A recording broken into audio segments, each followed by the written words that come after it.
He could orchestrate multi-billion-dollar mergers with a single phone call, yet he couldn't get his son to eat a single bite. Adrian Banderas sat stiffly in his Italian suit, watching his 8-year-old son, Jaime, swing back and forth on the velvet chair at Leonard's restaurant. The boy's $200 lobster remained untouched and was growing cold, while other diners cast judgmental glances their way. Adrian's jaw tightened with every whisper, every sidelong look. "Antonio, please," he hissed through clenched teeth. "Everyone is staring. Before we go any further, please hit the like button if you have ever felt isolated while carrying the weight of the world." This story is not just about autism. It is also about love, regret, and the courage to see people for who they truly are. 3 days earlier, the elevator silently ascended 60 floors. Adrian Banderas, CEO of Banderas Capital, stood like a marble statue in his sky-high corner office, watching the city unfold below him like a chessboard he controlled. His empire spanned healthcare, education, and technology, 3 sectors that touched millions of lives. Yet, the most important life remained out of reach. His assistant knocked softly.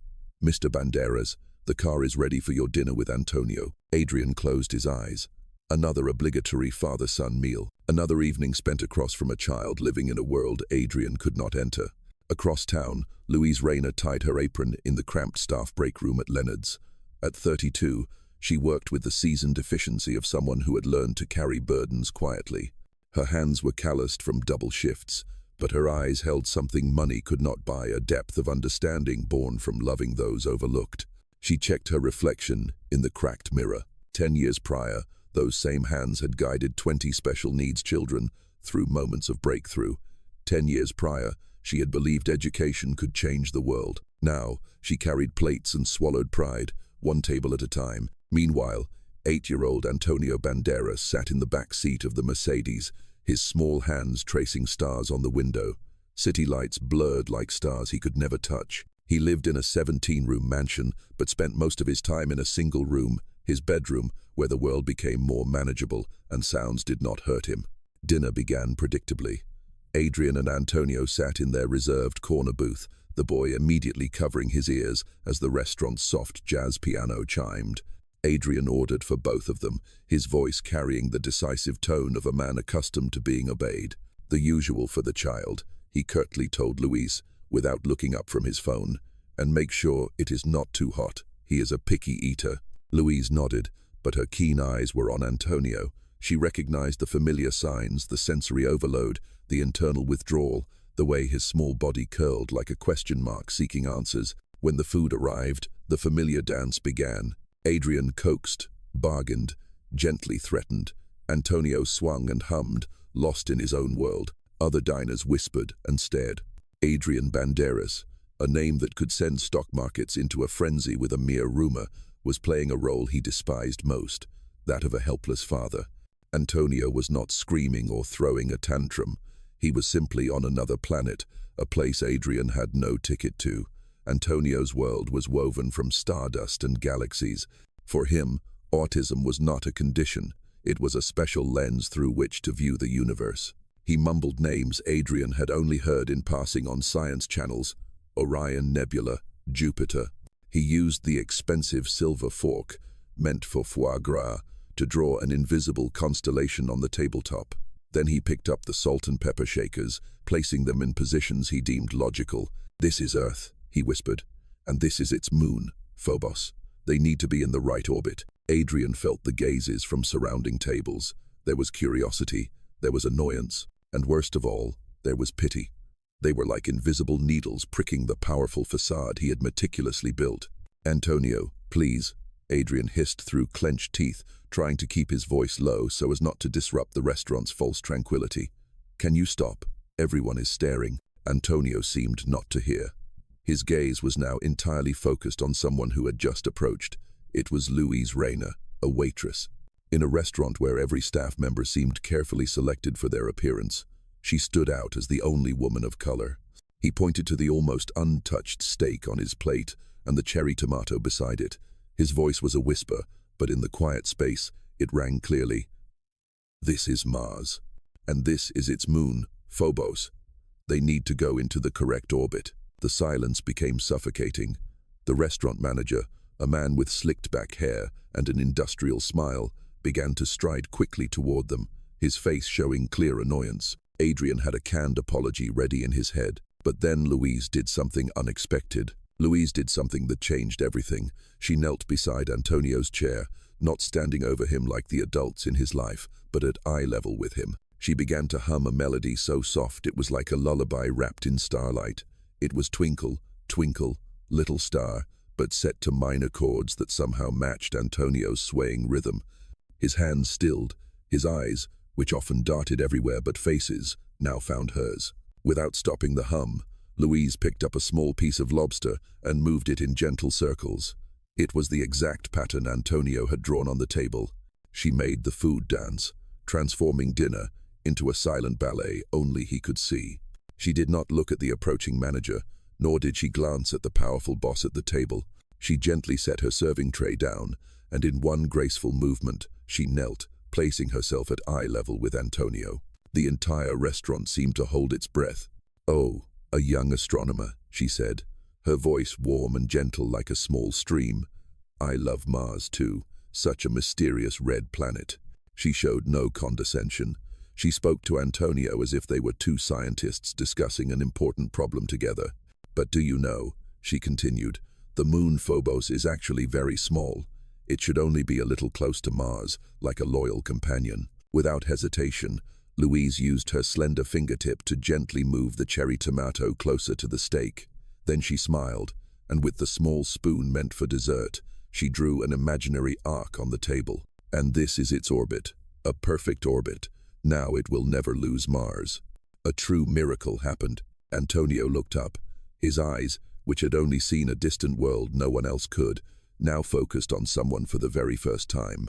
The tension etched on his small forehead gradually relaxed. He looked at Louise, then down at his Mars and Phobos on his plate. He picked up his fork and began to eat with relish.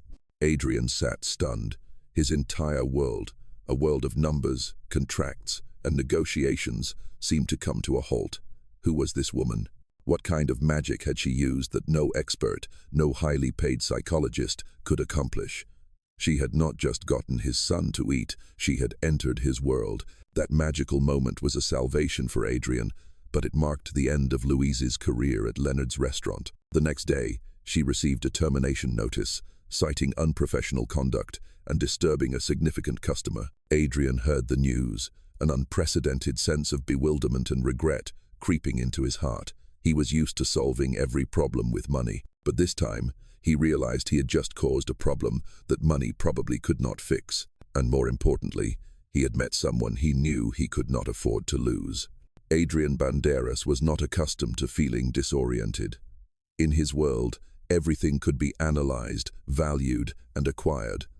Locating a dismissed waitress should have been a simple task, but just a few hours later, the file his assistant placed on his desk told a completely different story. The first photo was of Louise Rayner, not in a server's uniform, but smiling brightly amidst a group of children. She was sitting on the floor, pointing up at a model of the solar system hanging from the ceiling. Beneath the photo was a caption, "Starlight Center, where every child is a star." Adrian turned to the next page. There were old articles, small snippets in local newspapers praising a tiny community center that had made a huge difference for special children, children who lived in their own worlds, just like Antonio. And then, the final blow, a document marked in red. It was the record of budget cuts from 3 years prior. A long list of small projects crossed out to consolidate resources into larger initiatives. And at the bottom of the list, with a scrawled yet powerful signature, was the name of the approver, Adrian Banderas. 5 years earlier, Adrian sat in a boardroom reviewing quarterly reports with surgical precision. The education department showed declining profits. "Cut the special needs programs," he commanded his team. "They are not cost-effective. Focus resources on mainstream initiatives." He signed the papers with the very hand that would later struggle to feed his son. The irony was lost on him. Then, 2 years ago, Antonio's first diagnostic appointment, Adrian sat opposite Dr. Hendris. The words autism spectrum disorder echoed in the sterile room like a death sentence. "He will need specialized care," the doctor gently explained. "There are wonderful programs, but unfortunately many have lost funding recently. Adrian barely heard the rest. His empire was crumbling in the silent void of his son. He had extinguished those little stars himself. A few days later, Louise stepped into Adrian's office. It was like a palace of glass and steel, so high it looked down on the bustling city below. Adrian was used to this space, making others feel small and overwhelmed, but Louise was different. She walked in with a straight posture and a calm gaze, as if she were simply strolling in a park. Adrian began, as he always did, with an offer. "I have looked into you, Miss Rayner," he said, his tone that of a business negotiation, "and into your center. I want to offer you a job." He pushed a prepared contract across the desk to her, a therapeutic companion for Antonio. "You will have everything you need, and the salary," he paused for emphasis, "will be enough so you never have to worry about money again." He expected her to be surprised, perhaps delighted, or at least hesitant. But Louise only looked at the contract, then raised her eyes to meet his directly. A slight smile, not sarcastic, but a little sad, touched her lips. "No, Mr. Banderas." Adrian was stunned. "No? Do you understand what I am offering you?" "I understand perfectly," Louise replied, her voice steady and warm. "You are offering to use money to patch a hole in your heart, but Antonio is not a devalued stock that needs to be rescued. He is a person." She pushed the contract back. "Antonio does not need a well-paid babysitter to pretend to be his friend. He needs a father, one who is willing to sit on the floor and arrange stars with him, instead of trying to pull him out of his own galaxy." Adrian stiffened. Her words were a splash of cold water, yet he found no rebuttal. Louise stood up. "3 years ago," she said, without a hint of resentment, just raw truth. "It was your money, or rather, the lack of it, that took away the home of many children like Antonio. Do you think you can use it now to buy a child?" She walked towards the door, then paused. "Connection is not something that can be written into a contract, sir. It has to be nurtured." That blunt refusal should have angered Adrian, but instead, it stirred a strange emotion within him, respect and curiosity. He did not call her back. Instead, he did something the Adrian Banderas of a week ago would never have done. He drove himself to the address Louise had listed for the few small classes she was trying to maintain. It was a small room behind an old bookstore, its walls covered with drawings of planets and spaceships. Adrian did not go inside. He simply sat in his luxury car, quietly observing through the window. He saw Louise and Antonio not studying. They were playing. She was not teaching him. She was simply participating in his world.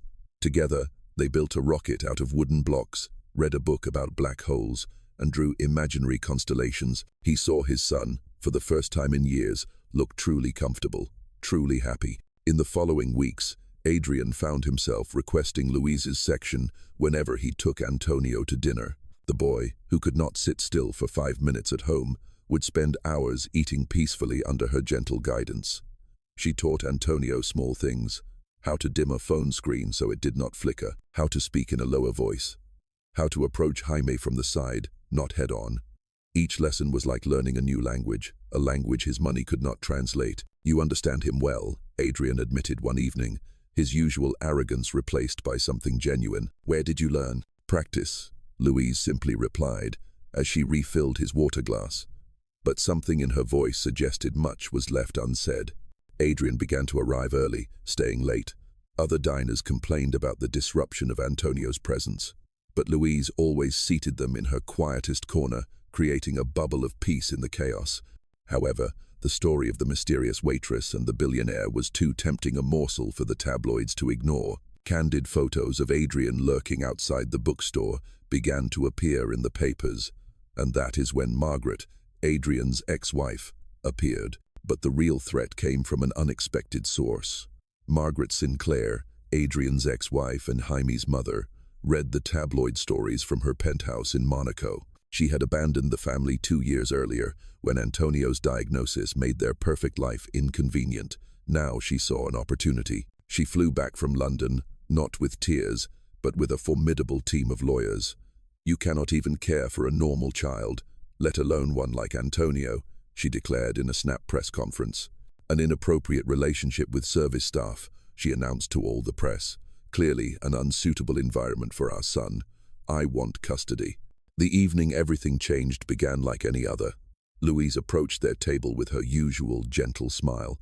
But Adrian noticed something different, a heaviness in her step, dark circles under her eyes. As she helped Antonio with his dinner, the boy did something unprecedented. He reached out and touched her hand. Then, in a voice barely audible, he spoke his first words in 2 years. "Mama Louise, hungry?" The words hung in the air like an answered prayer. Louise's eyes welled with tears she could not hide. Adrian felt something break open in his chest. A wall he had built so high that he had forgotten what lay behind it. "She is not just hungry," Adrian said softly, his voice thick with realization. "She has been taking care of everyone but herself." For the first time, they truly saw each other. Not billionaire and waitress, not white and black, not powerful and vulnerable, but just two people who loved an extraordinary child. "Tell me about you," Adrian said, and this time, it was not a command, it was a plea. The storm hit even faster than Adrian imagined. His office was flooded with calls from lawyers. Tabloid newspapers spun tales of a helpless billionaire father, forced to rely on a waitress to care for his problematic child. Margaret, with the face of a grieving mother on television, successfully painted Adrian as an irresponsible, selfish parent. Adrian felt himself sinking. Power and money, his two familiar weapons, were now useless against a battle where the opponents were emotion and societal prejudice. He started losing sleep, becoming irritable, and the gap he had tried to close with Antonio seemed to widen again. One afternoon, he arrived at Louise's class with a heavy heart. He sat in the corner of the room, his mind tangled with legal strategies, yet his eyes could not leave the scene before him. Today, Louise wasn't drawing planets. She and Antonio were building a space rocket together from old wooden blocks. It was quite tall, with a triangular block placed on top to form the nose cone. Antonio was reaching for the block, but it was just out of his reach. The hearing was scheduled for the following week. His legal team was confident but anxious. "They'll try to make this about race and class," his lead lawyer warned. "They'll say you're exploiting this woman, using her as an unpaid caregiver. You need to keep your distance." But Adrian couldn't keep his distance. Not from the woman who had given his son back to him. On the morning of the custody hearing, Adrian made a decision that would change everything. He called Louise. "I need you to testify," he said. "I need you to tell them who you really are." The courtroom was packed with reporters and curious onlookers. Margaret sat impeccably in the front row, her designer suit and perfect makeup a stark contrast to Louise's simple black dress and trembling hands. Margaret's lawyer painted Louise as an opportunistic gold digger who had manipulated a vulnerable child for financial gain. The testimony was brutal, designed to humiliate and destroy. Then it was Louise's turn to speak. She walked to the witness stand with quiet dignity, her hands steady despite the camera flashes popping around her like lightning. "Tell us about your relationship with the defendant and his son," Margaret's lawyer demanded. Louise looked directly at Adrian, then at Antonio sitting in the audience section, then back at the courtroom filled with strangers judging her life. "Miss Rayner," the lawyer began, his voice condescending, "can you tell the court your full name and current occupation?" "My name is Louise Rayner," she replied, her voice clear, without a tremor. "Currently, I work part-time at a bookstore and run small classes for children." "Small classes? And before that, if I'm not mistaken, you were a waitress at Leonard's restaurant, correct?" The lawyer emphasized the word waitress as if it were a crime. "That is correct. A waitress and a bookstore employee," he repeated, turning to the jury as if to say, "You see. So, Miss Rayner, what qualifications do you have to entitle yourself to interfere with the care of a special needs child like Antonio Banderas?" She began, her voice gaining strength with each word. "I have a bachelor's degree with honors in child development from UCLA. For 8 years, I ran the Starlight Center, where I helped over 200 children with autism, ADHD, and developmental delays learn to communicate, to trust, to believe in themselves, and," Louise continued, her voice now not just calm but imbued with power, "I also almost completed my master's program in special education, specializing in autism and sensory processing disorders at Columbia University." The courtroom fell silent. "I stopped that work when my teaching program lost enough funding to stay open. The company that pulled that funding was Banderas Capital. Mr. Banderas' company eliminated the very services his son needed. Services I dedicated my life to providing." A bomb had been dropped in the middle of the courtroom. All eyes turned to Adrian. Margaret was frozen, her lawyer's mouth hung open, completely losing the initiative. Adrian felt the blood drain from his face. Louise continued, her voice now resonating with quiet strength. I know how to help Antonio eat. I know how to make him feel safe. Because I spent 8 years learning that children like Antonio are not broken. They are simply overlooked. And even if the world stops paying me to love them, I will keep loving them. One table, one shift, one moment at a time. She turned to face Margaret directly. You want to know why Antonio calls me Mama Louise? Simply because I was the first person in his life to see him as a precious gift, not a burden. Not because I was paid to do it, but because that's what true love is. If this story touches your heart, please consider subscribing to the channel. These are the stories we rarely see.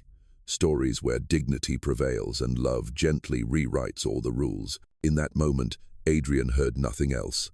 All legal strategies, all calculations, vanished. He only saw Louise on the witness stand, small but not weak, strong in her integrity. And he realized that this battle was not about winning Antonio. This battle was about becoming worthy of him. When it was his turn, Adrian stood up. He did not look at the judge, nor at Margaret. He looked directly at Louise. Your Honor, everything Miss Rayner just said is true, especially my failures. He began to speak, not to justify, but as a confession. He admitted his thoughtlessness in signing off on budget cuts. He admitted his helplessness in trying to use money to control his son. And then he told the story of the miraculous moment yesterday when Antonio built a tower and it fell. When that tower came down, Adrian said, his voice choked, I thought it was a disaster, but I was wrong. Because right after, my son, a child who hadn't spoken in 2 years, looked at the woman who believed in him and called out, Mama Louise. The courtroom erupted. Reporters scrambled for quotes. Margaret's perfectly composed facade crumbled, but Adrian only heard one thing, the sound of his own heart breaking open. The judge's verdict was swift and decisive. Antonio would remain with his father, but with conditions, family therapy, autism support services, and a formal care plan developed by qualified professionals. Outside the courtroom, Adrian found Louise sitting alone on the steps, looking exhausted after an emotional day. I am sorry, he said, his words sounding so weak.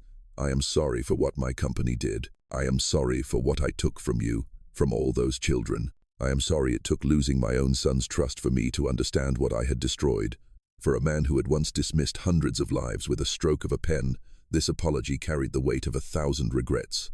Louise looked up at him, the man who had held her destiny in his hands without even knowing her name. Your apology cannot give me back 8 years of my life, she said softly. But it is a start. Adrian sat beside her on the cold stone steps, his expensive suit wrinkled against the concrete. I want to hire you, he said, not as a waitress anymore, but as the new director of the Banderas Foundation for Neurodevelopmental Support. You will have full autonomy, an unlimited budget. Just follow your vision. Louise searched his face carefully, looking for manipulation or pity. She saw none. Why? Because Jaime isn't the only child like him, and you are not the only person like you. This world needs what you have to offer. That evening, in the quiet of Adrian's penthouse, a miracle unfolded. Louise prepared dinner for Jaime with the same gentle movements she had used at the restaurant. But this time, Adrian simply watched and learned. He practiced her soft hums, learned her patient approach, the way she saw his son as perfectly whole just as he was. Jaime ate from both their hands, his small body relaxed and trusting. For the first time since his diagnosis, he looked like the boy he was always meant to be. Not a broken child to be fixed, but a beautiful soul speaking its own language. Adrian felt tears stream down his face, his first since his divorce. You brought me back to my heart, he whispered to Louise as they watched Jaime happily play with his food, creating patterns only he could see. No, she replied, her hand finding his on the table. You just finally learned how to listen. 6 months later, the Banderas Foundation opened its doors in the very building that had once been the Riverside Learning Center. Louise stood in the main classroom, surrounded by 15 children, whose laughter filled the space like music. Adrian visited Jaime weekly, but his son no longer needed to be coaxed to stay. This was his sanctuary now, a place where his differences were gifts, where his silence spoke volumes, where love came without conditions. In the corner, a small plaque read, "In memory of all the children we inadvertently overlooked, and in honor of those who always saw them, no matter what." Louise had framed her first paycheck from the foundation, not for the amount, but for the note Adrian had written in his own hand, for contributions made with profound gratitude. But the real transformation lay in smaller moments. Adrian hummed softly when Jaime felt overwhelmed. The boy reached for his father's hand without prompting, a family learning to speak the same language of love. As the afternoon light streamed through the classroom windows, bathing everything in gold, Jaime looked up from his art project, a drawing of 3 stick figures holding hands under a starry sky. "Mama Louise," he said clearly, his voice now stronger. "Papa, Antonio, family, if you believe every child deserves to be seen, please share this story with someone who needs it, and subscribe for more stories that remind us what true love looks like." Adrian knelt beside his son, his heart so full it ached. "Yes," he whispered, "family." Louise smiled from across the room, surrounded by children who would never again be overlooked, dismissed, or forgotten. She had learned something profound on her journey from waitress to director. Sometimes the most powerful revolutions begin with the simple act of truly seeing someone. She wasn't hired to change their lives. She simply refused to walk away. And in that refusal, in that stubborn insistence on love over profit, recognition over ignorance, she saved not just a billionaire's son. She helped a man look into his own soul and showed him what he had been missing all along.